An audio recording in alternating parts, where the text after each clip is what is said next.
Welcome to Toffee TV. This is Group C of the World Cup qualifiers.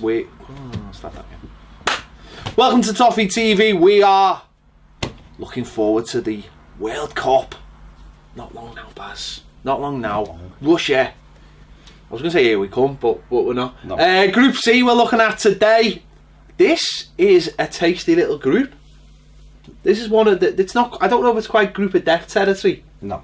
But it's a nice... I like it. It's got good games in it. Okay. Bit of variation. Okay. With France, Australia, Peru and Denmark. It's not like necessarily on paper like blessed with lots of quality on paper, but I think this is going to be one of the most competitive groups. I really do. Why? Well, I think with France you've got an outstanding team, but I also think that France will need to play into the tournament a little bit. They won't just be at it from day one.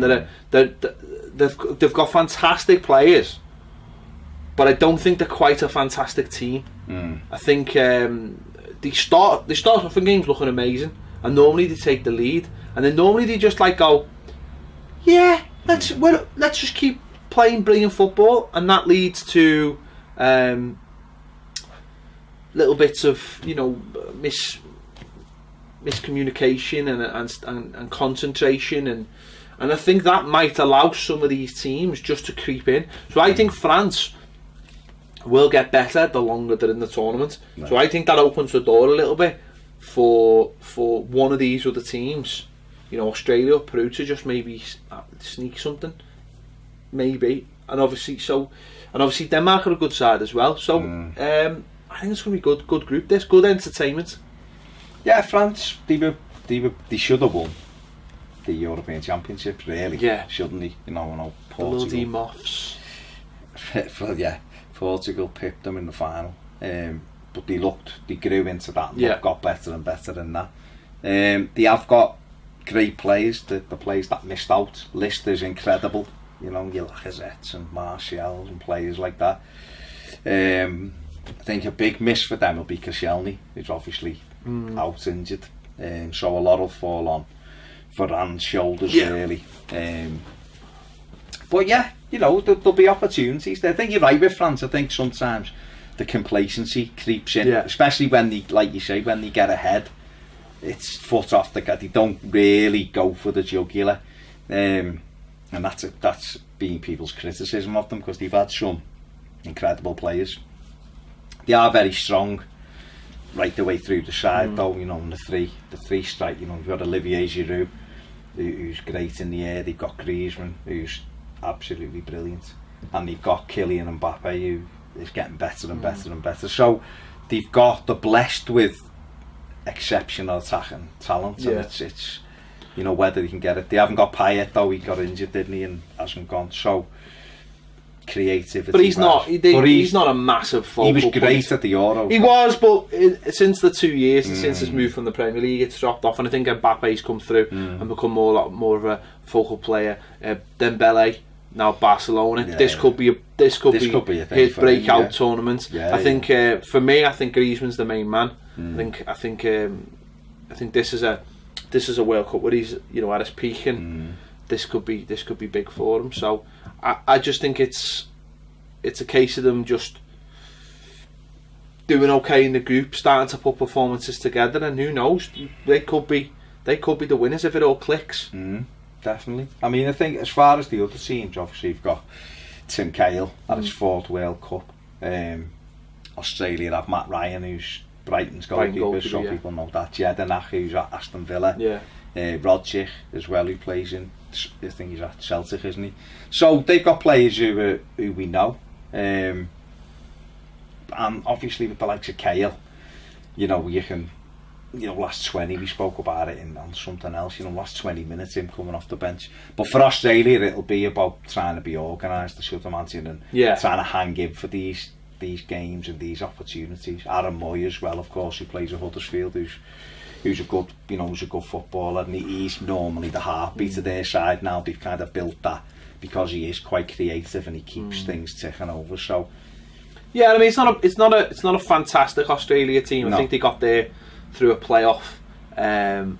So it's not an amazing side. They always struggle for goals. Yeah. I think a lot, even though Cale's 38 and it's his 4th World Cup, and I imagine it'll be his final, bit of football. I think I fully expect him to retire after this. He knows that as well, and he's like the kind of fella who always can rise to the big occasion. Always. He's absolutely all over this. He knows. I think for legacy, I think he's not won things in his career as such. He should have won trophies with us. He hasn't.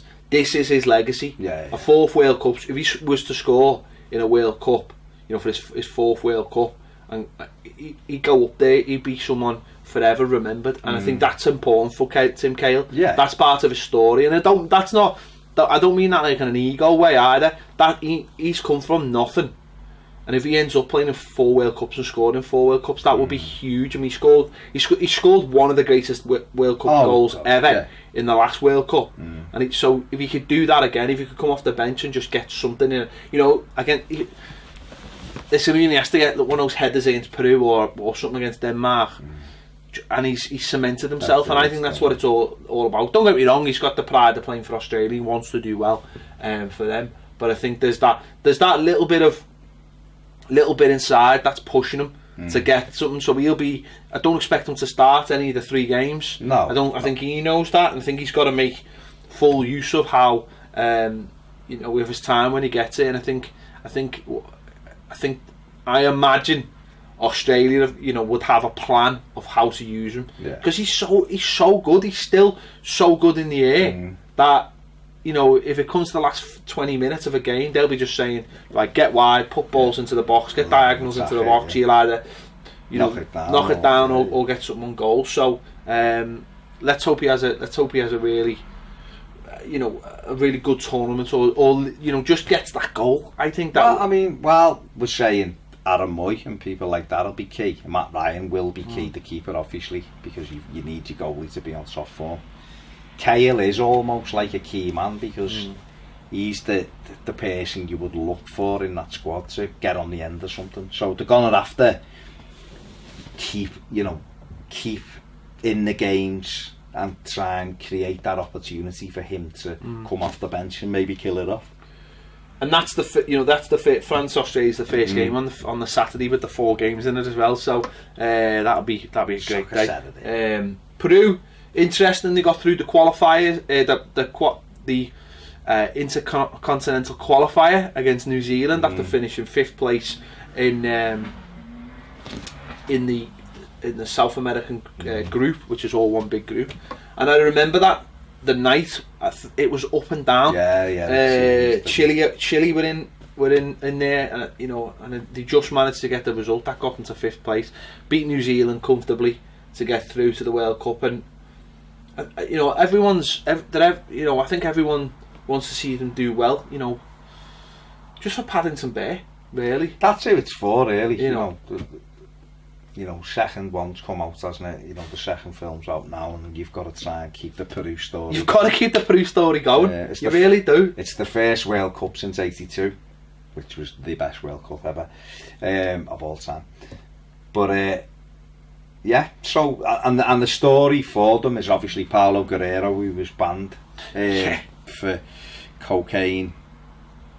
Well, he said it was in a drink. There was like 3 cocaine peroxide buns. Yeah, like a coffee sort of drink that they drink in South America. Yeah. It's not that one that Funes Mori has, is it? It could be, yeah. You'll see Funes Mori and Suarez with those like weird cups. It's like a that tea drink with like the metal straw or coffee or whatever, the hot drink. It might have been something to do with that. Yeah, that's gone to that went to. Well, it's gone to appeal, hasn't it? But the appeal is after the World Cup. But it's been lifted. He can play. No, that's what I'm saying. It's gone to appeal. So he's playing with the ban hanging over his head, but he can play a World Cup. Yeah. That's mad, isn't it? It is. That just seems mad that hasn't been sorted out. Just do it beforehand, yeah.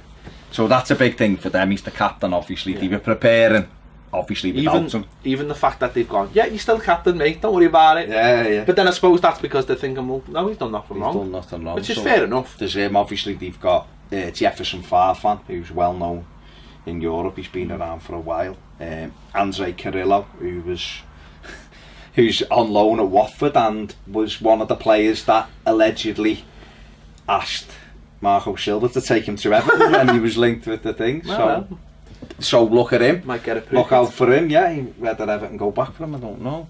And Christian Quaver, who played for Sao Paulo, who is an attacking midfield player who is got a good reputation. So I tell you what I will say about Peru is that they seem to have like a bit of just I'm trying to think of the right word. They've got a bit of momentum. Marmalade? No, it's not marmalade. They've got a bit of momentum in terms of people's feelings towards them. They are they're not a dark horse. They're a massive outsider, obviously, but they're one of those teams that people just want to see you do well, because of the romantic notion of because it's always the big teams and stuff like that people want to see them do well. So I think they'll have people behind them. The kits are amazing, by the way. I think Everton's their kit should be that, but not red. With the Umbro with black, like the black watch. Black watch, yeah.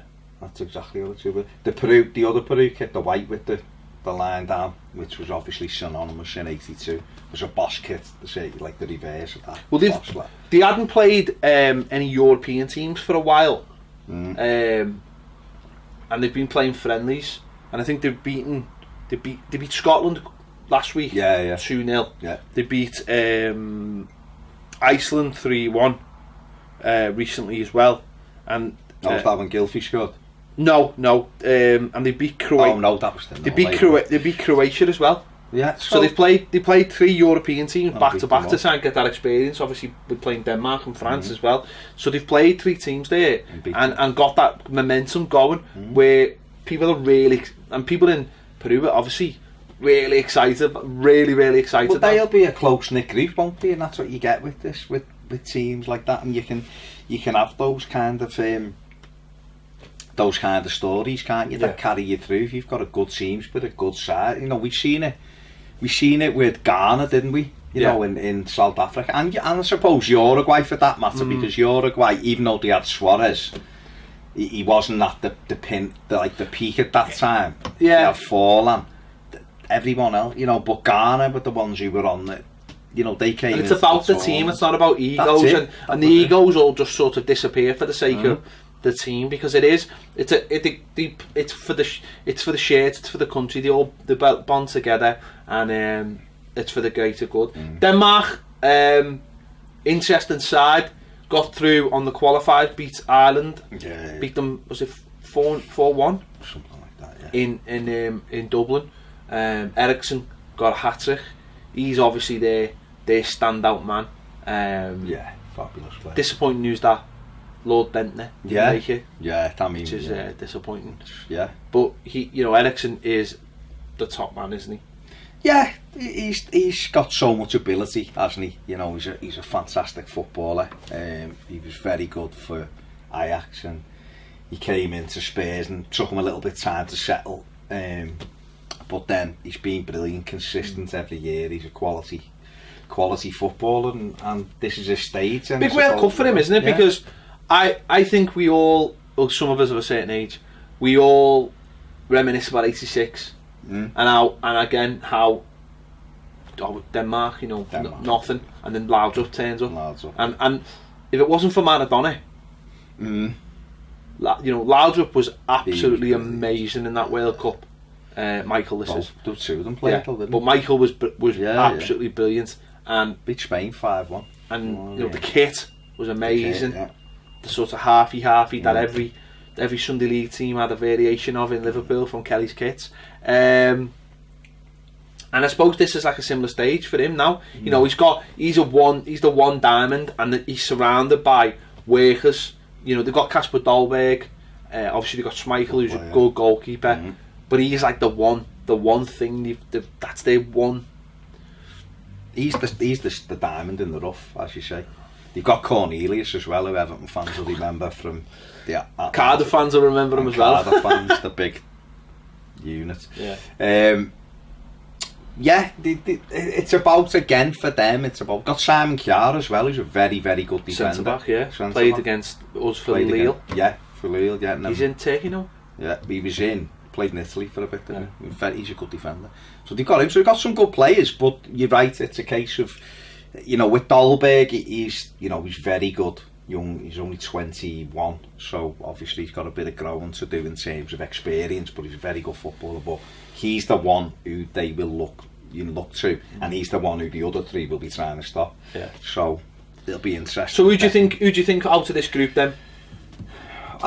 Listen, it's difficult to look past. France will win the group. Should win the group, really. If you're a French player or supporter or whatever, you would expect France to win it. And on paper, it should be Denmark, really. Managed by Argy Harada, who older people will know. She played for Manchester City and Norwich in the 80s. So there you go. A little bit of useless knowledge. They should get through, but obviously Australia, I think will finish bottom. Do you? Yeah, I think Peru are stronger. Yeah, a bit more quality. But it could be between those two for that other place, because, like you said, Peru have just played 3 European sides, beat them back to back. They get a bit of momentum. This is, again, we're talking, we seem to be saying this with the group, but this is a key game. Because if you think France will take care of Australia, yeah, you know what I mean? This is literally if Denmark get off to a good start, then Denmark beat Peru, then they're in a great position. Beat Australia. This will be a good game. And that's a picture for the floor. It will be a good game, but I think this is key, because these are the two that will be playing for the second place. And so if Peru were to beat Denmark, you're talking Denmark having to beat Australia and having to beat France, or 4 points. Would that be enough? Well, France's second game is Peru. So Denmark France is the last game. So if Peru were to beat Denmark, and then it could, you could go to the last game. Peru, yeah. say for argument's sake. No, but what I'm saying is, say France won their first two, Peru beat Denmark. Then you've got Peru, Australia. Yeah, last game. A draw or a win, and obviously Denmark having to beat France to get through. I mean, that's why it could be. Yeah, I think France will get through, and I think Denmark will just scrape through. They should have enough quality, but Peru definitely wants to. There you go. That is Group C. Let us know your thoughts on this one. Who do you think is going to be the star of this group, and who do you think is going to get out of it? Let us know your thoughts in the comments. Make sure to check out Group A and Group B, and look forward to the other groups coming out soon. We'll see you later.